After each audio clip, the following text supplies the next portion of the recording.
오늘은 이사야 63장 7절에서 14절까지 말씀 묵상합니다. 63장 7절에서 14절까지 하나님의 은혜와 징계와 회복, 홀로 심판의 포도주 틀을 밟으시는 두려운 심판자로서의 하나님이 잘 나타나 있죠. 7절부터는 이제 분위기가 반전되어서 하나님의 언약, 사랑에 호소하는 간절한 기도를 보여줍니다. 과거 출애굽 당시 이스라엘에게 베푸셨던 하나님의 은혜와 성령의 임재하심, 그리고 백성들의 이 반역에도 불구하고 끝까지 인도하셨던 구속의 역사를 회고하면서 현재의 절망적인 상황 속에서 오직 하나님께서 과거에 행하신 위대한 구원과 변함없는 자비와 사랑을 유일한 소망으로 삼고 있습니다. 그래서 기도는 세 가지 흐름으로 나타나 있습니다. 그 첫째는 7절로 9절까지인데요. 과거의 은혜에 대한 회고이고, 둘째는 10절에 이스라엘의 반역과 하나님의 징계에 대해서 나와 있고요. 은혜를 갈망하는 회복의 부르짖음으로 이어집니다. 7절에 내가 여호와께서 우리에게 베푸신 모든 자비와 그의 찬송을 말하며 그의 사랑을 따라 그의 많은 자비를 따라 이스라엘 집에 베푸신 은총을 말하리라. 그러니까 심판 직후에 드리는 기도와 찬양인데요. 진정한 회개는 자신의 의를 내세우는 것이 아니라 이렇게 하나님의 속성, 즉 인자와 공의를 기억하고 믿고 의지하며 죄를 자백하고 용서를 구하는 것입니다. 이스라엘의 역사는 실패의 역사였지만 하나님의 언약과 사랑과 인자하심은 영원하심을 믿고 과거 배역한 죄 백성들에게 행하셨던 자비와 긍휼을 기억하고 회개하는 자들에게 지금도 용서와 자비를 베풀어 주실 것을 기억하고 선포하고 있습니다.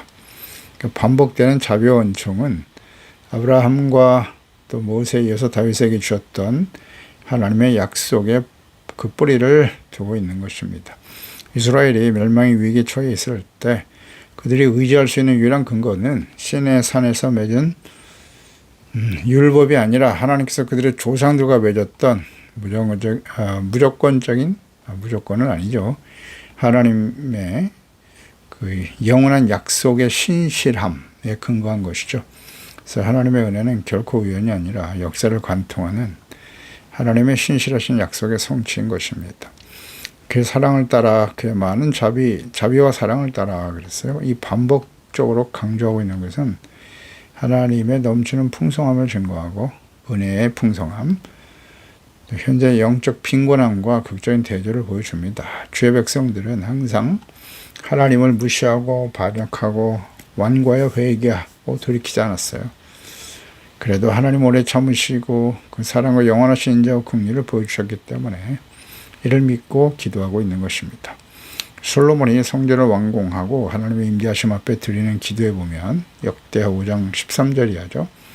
나팔 부는 자와 노래하는 자들이 일제히 소리를 내어 여호와를 찬송하며 감사하는데 나팔 불고 재음치고 모든 악기를 울리며 소리 높여 여호와를 찬송하여 이르되 선하시도다 그의 인자하심이 영원히 있도다 증거하고 찬양하고 있고요. 그때 여호와의 전에 구름이 가득했다. 하나님께 감사와 찬양을 드릴 때 구름, 하나님의 거룩한 임재하심이 성전에 가득했던 모습을 보여줍니다.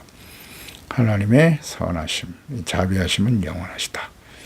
이사야 54장 8절에도 내가 넘치는 진노로 내 얼굴을 내게서 잠시 가렸지만 영원한 자비로 너를 긍휼히 여길 것이다 라고 약속하셨죠. 구속자 여호와께서 말씀하셨나니라. 그렇습니다. 하나님은 영원한 자비와 긍휼로 죄 백성들을 대하십니다. 8절에 그가 말씀하시되 그들은 실로 나의 백성이요 나의 백성이라고 강조하시네요. 거짓을 행하지 아니하는 자녀라 하시고 그들의 구원자가 되셨다. 이스라엘 백성들의 정체성이죠. 나의 백성입니다. 하나님의 백성들이에요. 거짓을 행하지 않는 자녀라는 표현, 백성과 자녀이죠. 백성은 왕신 하나님의 다스림, 왕과 하나님의 백성의 관계일 것이고 자녀라는 표현은 하나님의 아버지가 되시고 택한 주의 자녀 백성들을 자녀로 삼으시는 관계. 그러니까 이스라엘이 실제로 죄를 짓지 않았다는 뜻은 아니겠죠. 그리고 하나님께서 그들을 언약 안에서 이상적인 백성으로 간주하시고 신실함을 기대하셨다는 의미일 것입니다. 그래서 하나님께서 당신의 자녀들에게 요구하시는 거룩함의 기준을 잘 보여주는 것이죠. 그러나 이스라엘은 이 기대에 미치지 못했기 때문에 결국 그들에게는 오직 하나님의 은혜에 의한 구원자가 절대적으로 필요했습니다. 애굽에서 노예였던 자들을 향해서 창조주께서 너희는 내 백성 신실한 자녀다. 이는 영원히 변하지 않는 택한 언약의 백성들을 향한 하나님의 간절한 마음과 뜻이죠. 예레미야 7장 23절에 오직 내가 이것을 너희에게 명령하여 이르기를 너희는 내 목소리를 들어라. 그리하면 조건절이죠. 나는 너희의 하나님이 되겠고 너희는 내 백성이 되리라. 자, 하나님의 변함없는 뜻이에요. 나는 너의 하나님이 되기를 원해. 그리고 너희는 나의 거룩한 백성이 되어야 하는데 이 정체성과 관계가 회복되기 위해서는 주님의 목소리를 듣고 순종하라는 거죠. 너희는 내가 명령한 모든 길로 걸어가라. 그리하면 복을 받으리라. 이 복이라고 하는 것은 이게 관계에서 온다는 거 다시 한번 확인합니다. 하나님이 우리 하나님이 되시고 우리는 그의 거룩한 백성이 되는 거예요. 그러기 위해서는 목소리를 듣고 말씀을 듣고 지켜 행하고 그 길을 걸어라. 명령한 모든 길. 주님의 명령을 따라가면 돼요. 그러면 하나님께서 복을 내려주시는데 함께 하시는 복이죠. 이 계시록 21장 7절에도 보면 이기는 자는 이것들을 상속으로 받게 되는데 나는 그의 하나님이 되고 그는 내 아들들이 되리라. 마지막 심판 이후에 하나님께서 새 예루살렘, 새 하늘과 새 땅을 보여주시면서 하신 말씀이죠. 이걸 상속받게 될 건다. 이기는 자가 되어야 된다고. 하나님의 변함없는 뜻이에요. 나는 너희 하나님, 너희는 내 아들들, 내 백성. 하나님은 끊임없이 반역과 배신을 당하시면서도 자식들을 믿어주는 아버지처럼 이스라엘 향해 극도의 신뢰와 사랑을 베푸신 것입니다. 이스라엘을 향한 무한한 사랑과 기대가 담겨 있습니다. 하나님의 백성들을 너무나 사랑하셔서 그들의 배신의 상처를 끊임없이 받는 분이시지만 그래도 하나님께서는 그 아들을 그리스도를 보내시기까지 또 사랑하시고 그들을 품어주시는 하나님의 사랑을 잘 보여줍니다. 하나님께서는 죄와 사망에 처한 죄 백성들에게 영원한 구원자가 되십니다. 하나님의 아들 그리스도를 보내셔서 구원하시는 하나님. 9절에 그들의 모든 환난에 동참하사 자기 앞에 사자로 해온 그들을 구원하신다. 또 그의 사랑과 그의 자비로 그들을 구원하시고 예적 모든 날에 그들을 드시며 안으셨다라고 말씀하시네요. 모든 환난에 동참하신다. 죄 백성들이 당하는 환난은 우연이 아닙니다. 하나님께서 허락하신 일이고 하나님께서는 그 환난 중에 백성들과 함께 하시면서 그들을 연단하게 하시고 인내와 연단의 과정을 통해서 나는 너의 하나님이 되고 너희는 내 백성이 되는 정체성과 관계를 회복하는 하나님의 소망을 이루는 과정이라는 사실이죠. 또 하나님이 고통받는 자들과 최후하시는 분이십니다. 대제사장이신 그리스도의 모습이죠. 히브리서 4장 15절에 우리에게 대제사장은 우리의 연약함을 동정하지 못하리가 아니요 모든 일에 우리와 같이 똑같이 시험을 받으신 이로되 그는 죄는 없으시다. 우리의 고통과 아픔을 다 알고 계세요. 동참하신다는 뜻이에요. 십자가에서 완성될 그리스도의 대속적인 사랑이 구약시대에 이스라엘 광야 영속에서도 이미 보여주고 계십니다. 하나님의 임재하심은 단지 추상적인 영적 상태가 아니라 광야에서 그들에게 구름 기둥과 불 기둥으로 나타나셨고 성전 가운데 영광스러운 구름으로 실제로 임재하셨습니다. 그들을 드시고 안으셨다는 표현, 목자가 양을, 또 아버지가 자녀를 업고 가는 출애굽 광야의 여정, 또 약속의 땅으로 인도하시는 목자이신 하나님의 모습을 보여줍니다. 이는 궁극적으로는 구원받은 하나님의 자녀들을 천국으로 인도하실 선한 목자이신 예수 그리스도의 모습을 보여주죠. 요한복음 10장 14절에 나는 선한 목자다. 나는 내 양을 알고 양도 나를 아는 것이 아버지께서 나를 아시고 내가 아버지를 아는 것 같이 나는 양을 위하여 목숨을 버리노라. 또 우리에게 들리 아니한 다른 양들이 내게 있어 내가 인도하여 할 터이니 그들도 내 음성을 듣고 한 무리가 되어 한 목자에게 있으리라 말씀하십니다. 그들을 드시고 안으셨다. 양떼를 인도하는 목자 혹은 자녀를 돌보는 부모죠. 새끼를 날개에 품는 독수리 같은 이런 모습으로 표현하셨는데요. 하나님이 이스라엘 백성들을 애굽에서 약속의 땅으로 인도하시는 과정의 모습이죠. 출애굽기 19장 4절에 보면 내가 애굽 사람에게 어떻게 행하였음과 내가 어떻게 독수리 날개로 너희를 넘어 내게로 인도하였음을 너희가 보았느니라 말씀하셨고요. 신명기 32장 11절에도 마치 독수리가 자기 보금자리를 어지럽게 하며 자기 새끼 위에 너풀거리며 그 날개를 펴서 새끼를 받으며 그의 날개 위에 것을 없는 것 같이 여호와께서 홀로 그들을 인도하셨다. 그와 함께한 다른 신은 없었다고 증거하시죠. 10절에 그들이 반역하여 주의 성령을 근심하게 하였다. 그가 돌이켜 그들의 대적이 되사 친히 그들을 치셨더니 구약 성경에 성령의 인격성이 가장 잘 나타나 있는 말씀이기도 하죠. 성령께서 단순히 힘이 아니라 근심할 수 있는 인격적인 하나님이심을 보여주죠. 에베소 4장 30절에 하나님의 성령을 근심하게 하지 말라 그랬어요. 그 안에서 너희가 구원의 날까지 인치심을 받았다. 그러니까 이스라엘의 끊임없는 반역과 불순종은 하나님의 영신 성령을 향한 인격적인 배반이었고 반역이었죠. 하나님은 결코 죄와 타협하지 않으십니다. 하나님의 백성이라 할지라도 죄에 대해서는 철저히 징계하시는 분이십니다. 친히 그들을 치셨다라고 말씀하죠. 하지만 하나님의 채찍과 징계의 목적은 분명해요. 회복하는 데 있습니다. 관계 회복, 정체성 회복입니다. 호세아 6장 1절 3절에 오라 우리가 여호와께로 돌아가자. 여호와께서 우리를 찢으셨으나 도로 낫게 하신다. 그렇죠? 우리를 치셨으나 싸매어 주신다. 여호와께서 이틀 후에 우리를 살리신다. 셋째 날에 우리를 일으키실 것이다. 우리가 그 앞에서 살리라. 그러므로 우리가 힘써 여호와를 알자. 힘써 여호와를 알자. 그의 나타나시면 새벽같이 어김이 없다. 비와 같이 땅을 역시는 늦은 비와 같이 우리에게 임하실 것이 있다. 그러니까 하나님이 우리를 찢으시나 또 때리시나 싸매어 주신다. 즉 채찍하신 징계하시는 목적이 뭐라고요? 우리가 여호와를 알자. 힘써 여호와를 알자. 하나님을 알고 그 말씀을 따라 순종하는 삶이 되기를 원하시기 때문이죠. 그러니까 백성들이 언약을 깨뜨리고 성령을 근심하게 했을 때 하나님께서 그들을 치신 것은 그들을 완전히 멸절시키려는 것이 아니죠. 하나님의 뜻은 재앙이 아니에요. 장래에 평안을 주려는 거예요. 그들을 돌이키려는 사랑의 채찍이죠. 평화라는 것은 히브리서 12장에도 아들들에게 징계하시는 부모의 모습을 잘 보여주고 있죠. 하나님께서 징계하시는 이유는 그 연단, 징계를 잘 받고 회복되며 연단되어 돌이킬 때 평화의 열매, 의와 평강의 열매를 맺게 된다. 의가 회복되어 평화가 찾아오는 거예요. 하나님과의 관계 회복. 구약의 성령은 창조의 영이자 백성을 인도하시는 영이셨는데요. 그 인도하심을 거부하는 것은 곧 생명을 거부하는 것과 같습니다. 9절에서 백성을 안고 가시던 하나님이 10절에서는 그들을 치는 대적이 되셨다라고 하죠. 이것이 이제 사실 하나님의 백성들의 비극이죠.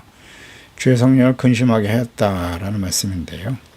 주의 본질이 단순한 규칙 위반이 아니라 하나님의 마음에 깊은 슬픔을 안겨드리는 거예요. 관계의 파괴를 의미하는 거죠.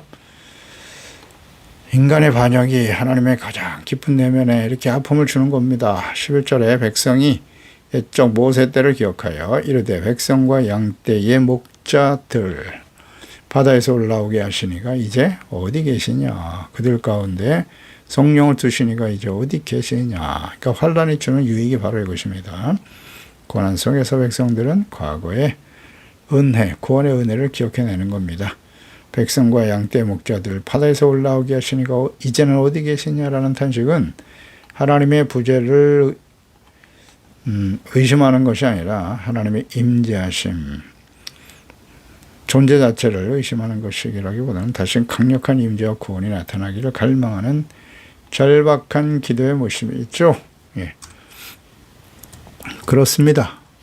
하나님을 간절히 사모하며 기도하고 있는 거죠. 이 기도는 출애굽 사건을 단순한 과거의 신화가 아니라 이야기가 아니죠. 지금도 살아계시며 성령을 보내주셔서 함께 하시고 인도하시는 그 하나님을 믿고 기도하며 간구하는 것입니다. 그들 가운데 성령을 두신 하나님, 모세와 장로들 그리고 백성 가운데 내주하시면서 역사하셨던 성령의 사역, 삼위일체 하나님의 역사하심은 구약시대, 창조시대 때부터 행하셨던 일이에요. 모든 시대에 계속되었죠.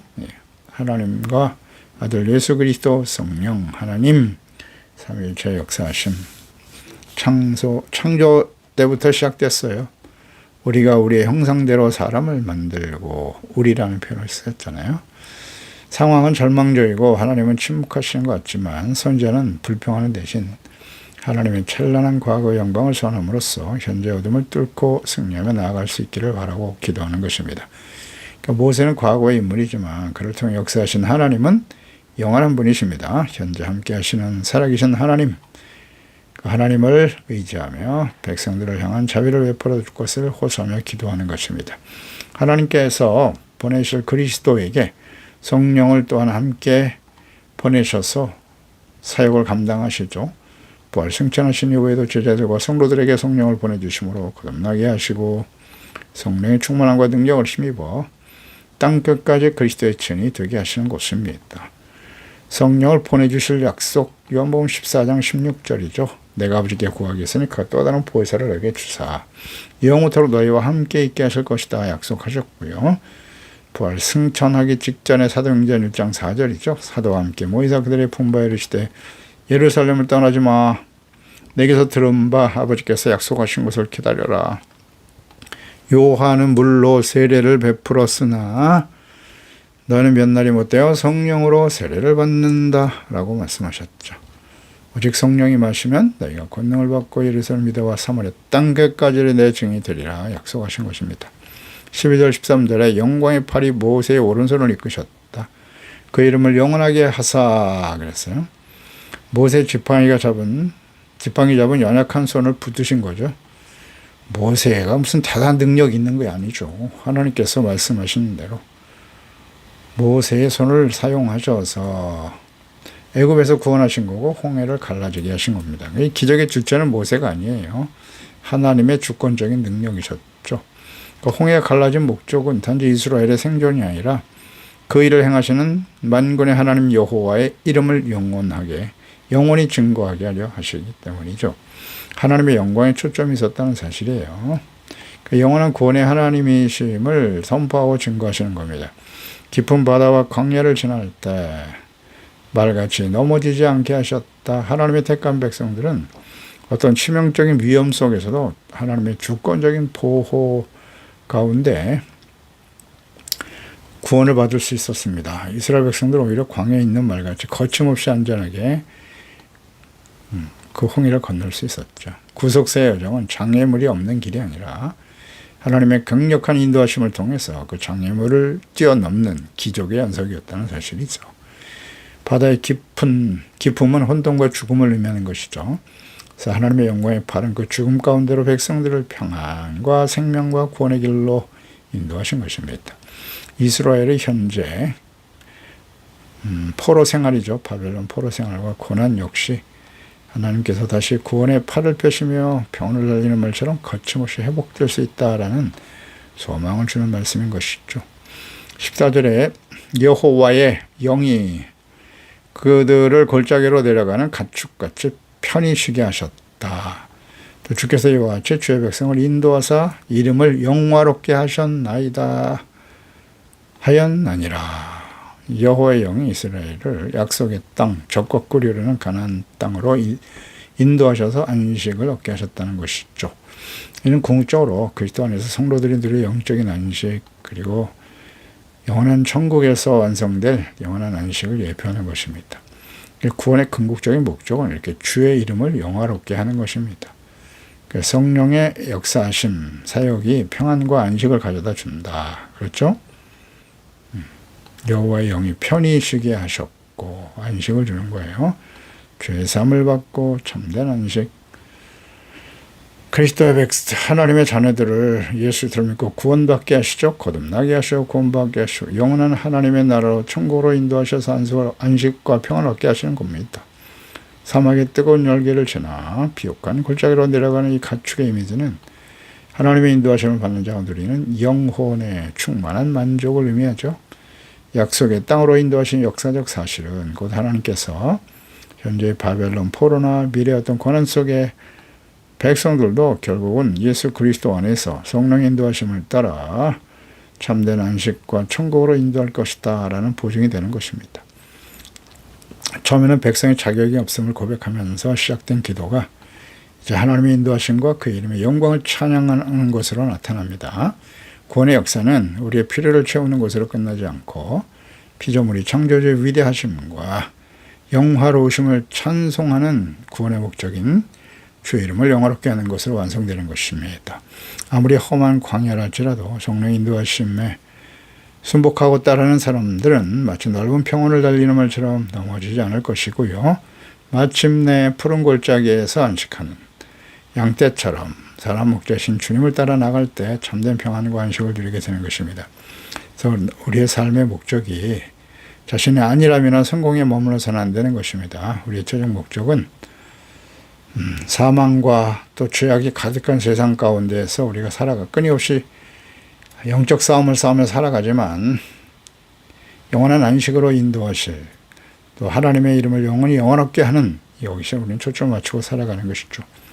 오늘 우리의 주어진 삶의 하루하루가 치열한 삶의 현장에서도 우리와 함께 하시고 우리를 업고 가시고 성령의 따뜻한 돌보심과 인도하심을 느끼면서 하나님의 이름을 높여드리는 참된 예배자와 증인이 되어야 할 것입니다. 기도하겠습니다. 하나님 아버지 감사합니다. 오늘도 주의 말씀을 통해서 하나님께서 주의 백성들을 어떻게 구원하시고 인도하시는가를 생각합니다. 우리의 삶 속 여러 가지 시련과 진과 연단의 과정을 거칠 수밖에 없는 때로는 교만하고 완악하고 어리석은 저희들입니다만은 시련과 어려움이 있을 때마다 우리는 과거에 하나님께서 행하셨던 구원의 은혜, 자비와 사랑을 묵상하는 것입니다. 아무리 절망적인 상황 속에서도 우리가 예수 그리스도를 믿고 구원받은 하나님의 자녀라고 한다면 하나님의 그 사랑과 은혜는 결코 변하지 않습니다. 다만 우리가 하나님 앞에 온전하지 못하고 교만하고 완악한 때문일 텐데요. 철저히 하나님 앞에 회개하고 용서받아 하나님과의 관계, 나는 너의 백성이 되고 나는 너의 하나님이 되고 너는 내 백성, 내 아들들이 되리라고 하신 주님의 그 간절한 소망, 그 하나님의 뜻을 이루어가는 저희들이 될 수 있도록 도와주시옵소서. 하나님이 다스리신 하나님의 나라 예수 그리스도와 성령을 보내셔서 우리를 거듭나게 하시고 매일매일 삶 속에서 우리를 진리의 말씀 가운데로 인도하시며 영원한 하나님의 나라 참된 안식과 평안으로 인도하시는 주님을 따르게 도와주셔서 이 땅에 사는 동안 살아계신 주님의 보호하심과 인도하심 속에서 담대한 믿음과 확신을 가지고 죄와 사망을 이기게 하신 주님의 능력을 의지하고 죄를 이기고 악한 원수마귀와의 싸움에서 승리하는 자가 되어서 영광스러운 웃음으로 주님 앞에 설 수 있는 우리 모두가 되게 도와주시옵소서. 예수님의 이름으로 기도드리옵나이다. 아멘.